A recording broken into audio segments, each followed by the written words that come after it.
धनतेरस के दिन क्यों जलाते हैं यम का दिया? क्या है दीप जलाने की विधि, कथा और महत्व? आइए जानते हैं। कार्तिक मास के कृष्ण पक्ष की त्रयोदशी वाले दिन धनतेरस मनाया जाता है। इस दिन भगवान धनवंतरी, भगवान कुबेर और माता लक्ष्मी का पूजन किया जाता है। धनतेरस के दिन यमराज की पूजा का भी विशेष महत्व होता है। इस दिन यम के नाम का दीपदान करने या यम का दिया जलाया जाता है। इस दिन यमराज के लिए आटे का चौमुख दीपक बनाकर उसे घर के मुख्य द्वार पर रखा जाता है। रात के समय इस दीपक में तेल डालकर 4 बत्तियां जलाई जाती है। इस दीपक का मुख दक्षिण दिशा की ओर होता है। धनतेरस के दिन यमराज के नाम से दीपदान किया जाता है। इस परंपरा के पीछे एक पौराणिक कथा जुड़ी हुई है, जिसके अनुसार एक समय यमराज ने अपने दूतों से पूछा कि क्या कभी तुम्हें प्राणियों के प्राण लेते समय किसी पर दया भाव आया है? तब वे संकोच में आकर बोलते हैं, नहीं महाराज। यमराज ने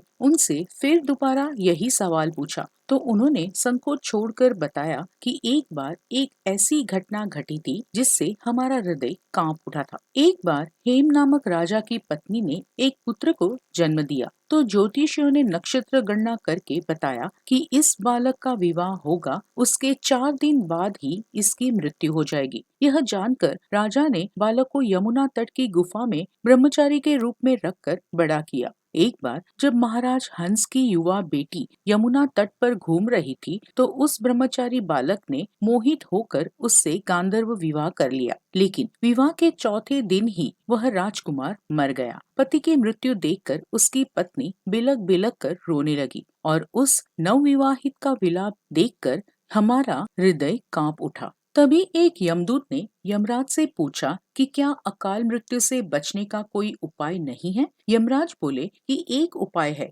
अकाल मृत्यु से छुटकारा पाने के लिए व्यक्ति को धनतेरस के दिन पूजा करने के साथ ही विधि पूर्वक दीपदान भी करना चाहिए। इसके बाद अकाल मृत्यु का डर नहीं सताता। तभी से धनतेरस पर यमराज के नाम से दीपदान करने की परंपरा है। आपका दिन शुभ रहे।